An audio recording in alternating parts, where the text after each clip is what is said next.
अब बात कर लेते हैं राजधानी भोपाल की, जहां राजधानी में जो किडनैपर्स है वो काफी ज्यादा सक्रिय नजर आ रहा है, क्योंकि लगातार राजधानी भोपाल में हम देख रहे हैं कि किडनैपर्स की गैंग कई सारी इस प्रकार की घटनाओं को अंजाम दे रही है। दरअसल आपको बता दें कि पिछले एक महीने में अपहरण के 3 बड़े मामले सामने आ चुके हैं, जहां 5 दिन पहले किडनैप किए गए युवक का शव मिला है।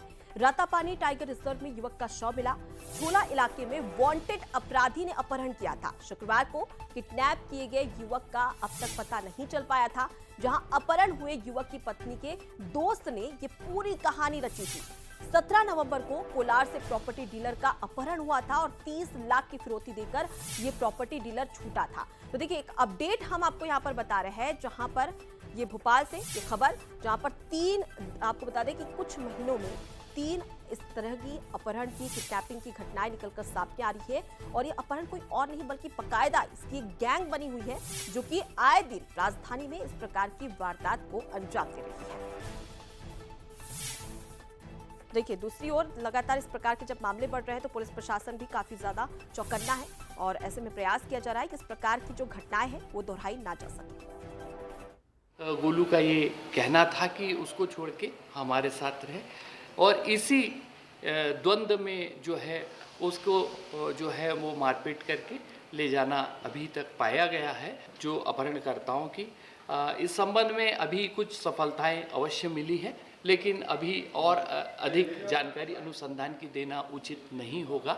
इसके संबंध में कुछ देर। तो देखिए, भोपाल में पहला मामला नहीं है, बल्कि कुछ महीने में ऐसे 3 मामले निकलकर सामने आ चुके हैं राजधानी भोपाल में।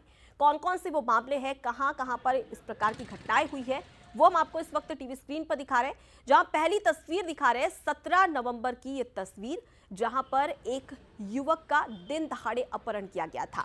दूसरी तस्वीर हम आपको दिखा रहे हैं, जहां पर 6 दिसंबर की तस्वीर, जहां पर आप देख सकते हैं कि वही युवक है जिसका बदमाशों ने यहां पर जिसकी हत्या कर दी थी। तीसरी तस्वीर हम आपको दिखा रहे हैं और ये घटना 6 दिसंबर की है, जहां आपको बता दें कि आशिक का अपहरण किया गया था। तो लगातार इस प्रकार की घटनाएं देखने को मिल रही है। 17 नवंबर, 6 दिसंबर और एक और घटना 6 दिसंबर को ही हुई थी, जहां पर एक साथ इस प्रकार की घटनाएं देखने को मिली हैं।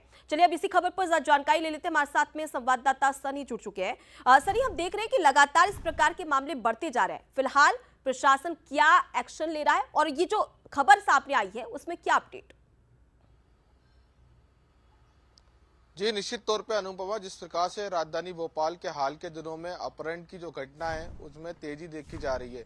इन घटनाओं में सबसे ज्यादा युवक, बच्ची और व्यापारी निशाने पर है। ज्यादातर पुलिस की जो कार्यशैली है उस पर जो सवाल खड़े करती हैं इन घटनाएं। ज्यादातर देखा गया है इन घटनाओं में जो समय पर जो है कार्रवाई नहीं हो रही है, समय की देरी, इन वजह से पुलिस की गश्त नहीं हो पा रही, पेट्रोलिंग नहीं हो पा रही। इन वजह से जो है अपहरण की जो घटना है राजधानी भोपाल में तेजी के साथ देखी जा रही है। 3 घटनाओं का जिस तरह से आपने जिक्र किया, राजधानी भोपाल के कोलार में बीते दिनों जो है कोलार में प्रॉपर्टी डीलर के साथ जो है अपहरण करके 30 लाख की फिरौती की गई थी। उस मामले में अब तक जो है कोलार पुलिस ने जो है, भोपाल पुलिस ने जो है आरोपी को गिरफ्तार नहीं किया है। दूसरी घटना की बात किया है तो कल ही जो है राजधानी भोपाल में दिन दहाड़े कोलार के सर्वधर्म इलाके से युवक का अपहरण किया जाता है। राजगढ़ की जो है कार आती है उसका अपहरण करके ले जाती है।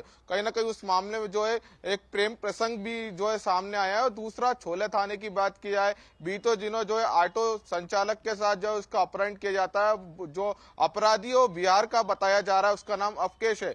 कुल मिलाकर माना जाए कि इस मामले को लेकर पुलिस की जो कार्यशैली है उस पर खड़े होते हैं। जिस तरह से जो अपराधियों के लगातार खौफ बढ़ रहा है और लगातार जो है अपराधियों के जिस तरह से खौफ बढ़ते हुए नजर आ रहा है, लेकिन कहीं ना कहीं इन मामले को लेकर जो पुलिस है वो कहीं ना कहीं जो है ध्यान नहीं दे रही है। लगातार अपहरणकर्ताओं के हौसले जो है बुलंद होते जा रहे हैं और इन मामलों को लेकर पुलिस जो है ध्यान नहीं दे रही है। हालांकि आप देखोगा इन मामलों को लेकर अपराधियां कब जो है पुलिस की गिरफ्त में आते हैं। हालांकि अभी तक जो है तीनों मामलों में जो है आरोपियों को पुलिस ने गिरफ्तार नहीं किया है। जी बिल्कुल। तो इससे समझा जा सकता है कि आखिर पुलिस कितनी ज्यादा सक्रिय है और इन्हीं वजह से कहीं ना कहीं बदमाश यहां पर फायदा भी उठाते हैं और लगातार इस प्रकार की घटनाएं बढ़ रही है।